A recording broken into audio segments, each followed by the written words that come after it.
स्वर्गीय आमदार अनिल भाऊ बाबर यांच्या अस्थींचे माहुली येथील टेंबू पंप हाऊस टप्पा क्रमांक 3 येथे विसर्जन करण्यात आले। स्वर्गीय आमदार अनिल भाऊ बाबर यांनी शेतकरी व शेतीच्या पाण्यासाठी त्यांनी सर्व काही पणाला लावून टेंबू योजना पूर्णत्वास आणली। टेंबूचे पाणी आणता आणता लोकांच्या डोळ्यात कधी पाणी आलं हे कळलंच नाही। अशा या मायबापाच्या अस्थी आम्ही शेतकरी टेंबूच्या पाण्यामध्ये विसर्जित करीत आहोत। कार्यसम्राट आमदार अनिल भाऊ बाबर ज्यांनी तन मन धन या टेंबू योजनेच्या पूर्णत्वासाठी अर्पण केलं, ज्यांच्या अथक प्रयत्नातून ही योजना पूर्णत्वास आली आणि या 5 तालुक्यातील शेतकऱ्यांचा जो कलंक होता तो माननीय आमदार अनिल भाऊंनी अथक परिश्रमातून तो कलंक पुसून टाकला। थोडक्यातच शेवटी टेंबूचं पाणी आणता आणता लोकांच्या डोळ्यातून कधी पाणी आलं हे सुद्धा कधीच समजलं नाही। अशा या अथक एक दुःखद घटनेतून आपण सगळेजण सामोरे जात असताना सर्व शेतकऱ्यांनी आणि सर्व नागरिकांनी एकत्र येऊन असा निर्णय घेतला की ज्या व्यक्तीनं आपलं तन मन धन ह्या पाण्यासाठी अर्पण केलं त्या व्यक्तीचं तन आणि मनाचा कण आणि कण या पाण्यामध्ये समाविष्ट करून ते पाणी प्रत्येक शेतकऱ्याच्या बांधावरती पोचतं। त्या प्रत्येक बांधामध्ये प्रत्येक मातीच्या कणामध्ये आपल्या शेतीमध्ये अनिल भाऊ रुजतील या उद्देशानं, या प्रेमापोटी आणि त्यांच्या या कष्टाचं एक सार्थक म्हणून आपण ह्या सर्व शेतकऱ्यांनी या टेंबू योजनेच्या टप्पा क्रमांक 3 मध्ये आज अस्थी कलश विसर्जन करण्याचा निर्णय घेतला।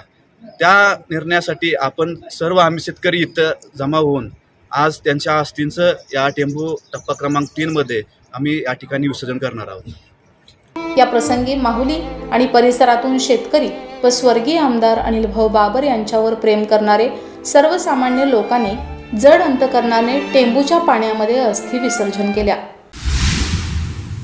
आमदार अनिल भाऊ बाबर यांचं अस्थी कलश विसर्जन करायला आलेलो आहोत। मी भावना कैलासवासी म्हणणार नाही, कारण की अजून सुद्धा भाऊ आमच्यात असल्यासारखं वाटतंय। भाऊंच्या जाण्यानं तालुक्याला खूप मोठी पोकळी निर्माण झालेली आहे, पण येणाऱ्या काळामध्ये भाऊंची जी उर्वरित राहिलेली जी स्वप्न आहेत ती सुहासबाईंच्या रूपामध्ये त्यांना आमदार करून आम्ही ती पूर्ण करू। आणि भाऊंना आज या ठिकाणी मी युवासेना सांगली जिल्ह्याच्या वतीनं भरपूर श्रद्धांजली अर्पण करतो।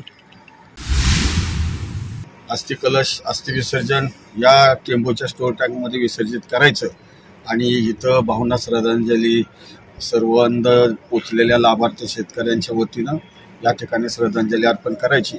आणि याचा पाठीमागचा शेवटी हे पाणी कृष्णेचं आलेलं आहे आणि कृष्णेच्या नदीमध्ये याचा पाण्याचा साठा किती आहे या आपल्याला योजनेला अप्रूव्ह होतं, पण भाऊने तो 6 TMC का 7 TMCचा 20 TMCचा काहीतरी साठा त्यांनी पुन्हा निदर्शनास आणून दिला आणि म्हणूनच ही योजना झाली, अन्यथा ही योजना झाली नसते। असे बरेचसेच गोष्टी आहेत आणि भावना श्रद्धांजली म्हणून आम्ही आज रक्षा विसर्जनचे कारण इथं आसपासच्या सर्व 10-15 गावची मंडळी गोळा झालेले आहेत आणि त्यांच्या सगळ्यांचं मार्फत पूजन करून आम्ही सगळ्यांच्या हस्ते इथं रक्षा विसर्जन टेंबू योजनेमध्ये करत आहोत।